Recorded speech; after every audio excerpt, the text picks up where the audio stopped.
पागल के रूप बताती है कि आज श्याम सुंदर ने ऐसी पाग पहनी है, ऐसे वस्त्र पहने हैं, उन्हीं का चिंतन करके माधवी अपना जीवन यापन करती है और कहती है ना मिलती ये बैरन अखियां, ना मिलती ये बैरन अखियां, चैन रजाता दिल रोता, काश किसी से प्यार न होता। मैं तो तुमसे नैन मिला के, मैं तो तुमसे नैन मिला के हार गई सजना, हार गई सजना, हार गई कान्हा, हार गई कान्हा। मैं तो तुम संग नैन मिला के हार गई कान्हा, हार गई कान्हा, हार गई कान्हा, हार गई कान्हा। बोल दीजिए मुरलीधर कन्हैया की, राधा रानी सरकार की। वही माधवी दिव्य चेतना उसकी इस आभा मंडल में भ्रमण करती रही और कलयुग प्रारंभ हुआ और कलयुग में भी जब भक्ति का जब आया भारत के राजस्थान की भूमि, उस राजस्थान भूमि में भी मेरता में भी परम परम संत भक्त परम ब्रह्मनिष्ठ परम भागवत राव दुर्गा जी के छोटे पुत्र के यहाँ परम भक्तिमती माधवी ही मीरा के रूप में जन्म लिए। बोल दीजिए मीराबाई की, भक्तिमती मीराबाई की। शरद पूर्णिमा का दिन आश्विन मास की पूर्णिमा को कहते हैं शरद पूर्णिमा। वही शरद पूर्णिमा का मंगल दिवस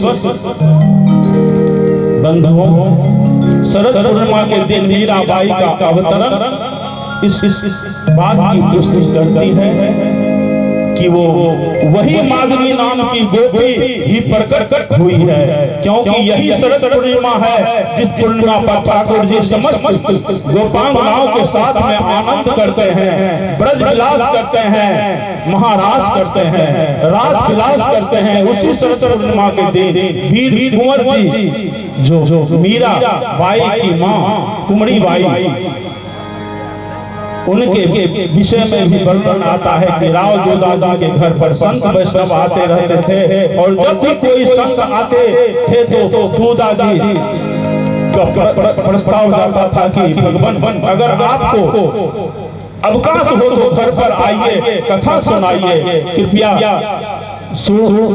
और सूरदास, मीराबाई, कुंभनदास, रैदास जैसे भी भगवत भक्त कली काल में हुए ना, सबकी जन दात्री हमारी श्रीमद् भागवत भी है।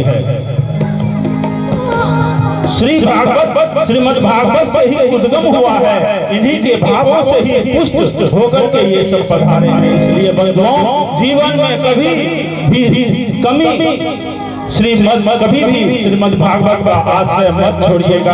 श्रीमद् भागवत ही दिव्य चेतना धारण करके जब चित्त में विराजमान होती है तभी भक्ति भाव प्रकट होते हैं। कथा से धर्म नहीं सीख पाएंगे। श्रीमद् भागवत की कथा धर्म नहीं सिखाती, अर्थ नहीं सिखाती, मोक्ष नहीं देती। श्रीमद् भागवत कुछ नहीं देती। श्रीमद् भागवत केवल प्रेम लक्षणा भक्ति प्रदान करती है।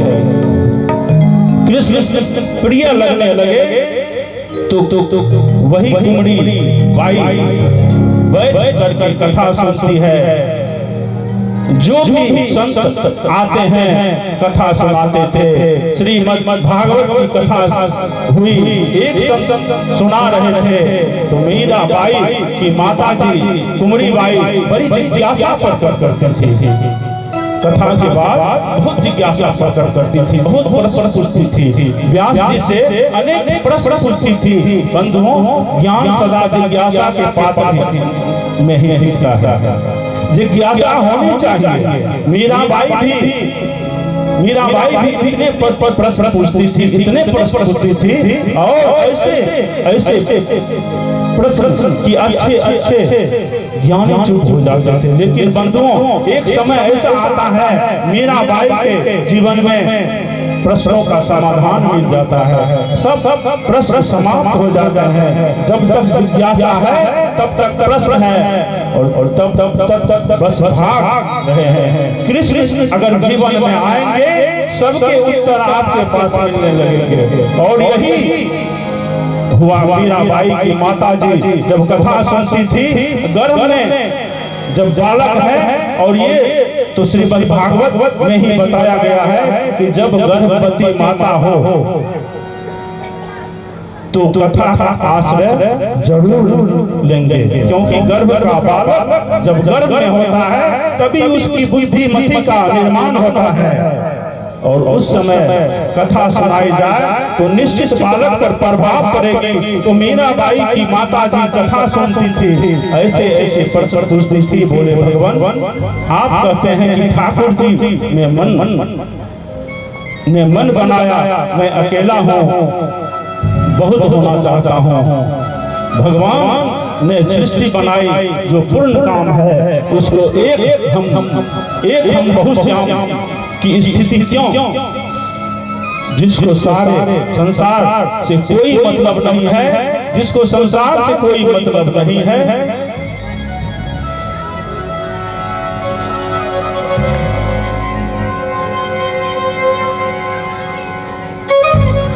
वह कहीं वह श्याम का हो जाता है। भागवत सुनती थी और प्रश्न करती थी, जिसको संसार से कोई मतलब नहीं, जो अपने आप में परिपूर्ण है, उसको सृष्टि पर बनाने की इच्छा क्यों प्रकट होती है।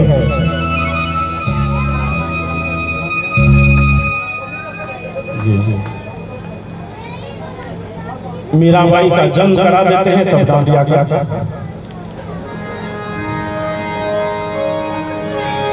और कथा सुनती है, जो अपने आप में परिपूर्ण है, उसको सृष्टि बनाने की इच्छा क्यों प्रकट होती है। ये सब प्रश्न कुमड़ी बाई करती थी। एक दिन प्रश्न किया कि यदि माया भगवान के सामने टिक नहीं पाती है तो इस संसार को कौन बनाता था। संसार तो माया है, और जब माया भगवान के आगे नहीं टिक सकती तो क्या भगवान संसार को, उस संसार को नहीं बनाया। ऐसे प्रश्न मीरा की मां कुमड़ी बाई जी करती थी। दूधा जी बैठ के सुनते थे, आनंदित होते थे कि चलो प्रश्न अच्छा है। ऐसे प्रश्न जिज्ञासा प्रकट कर रही है। इसका मतलब कि श्रोता है, कथा सुनते हैं, परंतु ऐसे जैसे ही कथा में श्रीमद् भागवत में 10वां स्कंद प्रारंभ हुआ, और जैसे ही नंदोदय की कथा प्रारंभ हुई, और एक दिन 2 दिन निकल गए। अब दूधा जी कहे कि भाई रोज प्रश्न पूछती थी बहुरानी, आजकल प्रश्न क्यों नहीं पूछ रही है। पूछवाया तो बोले कि अब कोई जिज्ञासा नहीं है तुम्हारी। क्यों? तो बस सजल नेत्रों से बोल पड़ी कि पता नहीं, जब से कृष्ण जन्म हुआ तब से ऐसा लग रहा है कि मानो प्रश्न उठता तो है, लेकिन प्रश्न का उत्तर भी हृदय में ही मिल जाता है। ये बात दूधा जी समझ गए कि निश्चित ही गर्भ का बालक कोई साधारण नहीं है, साधारण बालक नहीं है कोई गर्भ का बालक। संकेत तो जन्म से पहले ही होने लगते हैं कि भक्ति मति मीरा का अवतरण होने वाला है। और जब शरद पूर्णिमा का समय आता है, दास दासियों ने जाकर के दूधा जी को बताया कि बधाई हो, आपके घर, आपके पुत्र के यहाँ एक सुंदर कन्या ने जन्म ली है।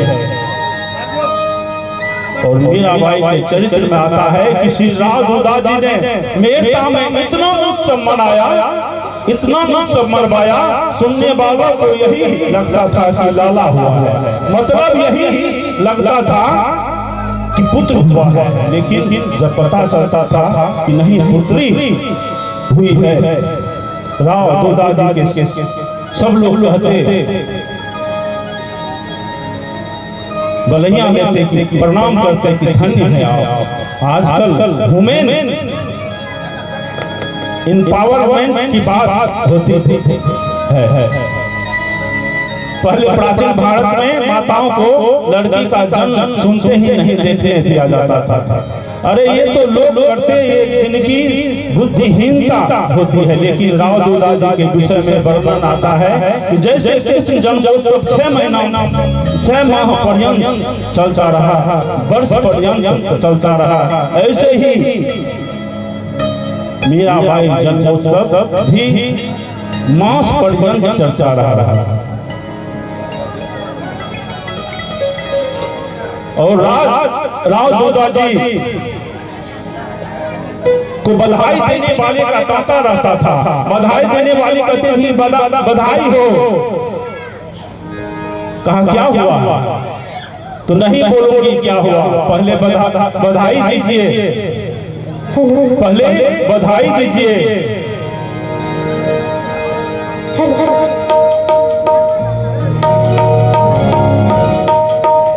कृष्ण बधाई के बाद डांडिया का, मीराबाई के जन्म की बधाई के बाद डांडिया का कार्यक्रम होगा। उसके बाद आगे प्रभु इच्छा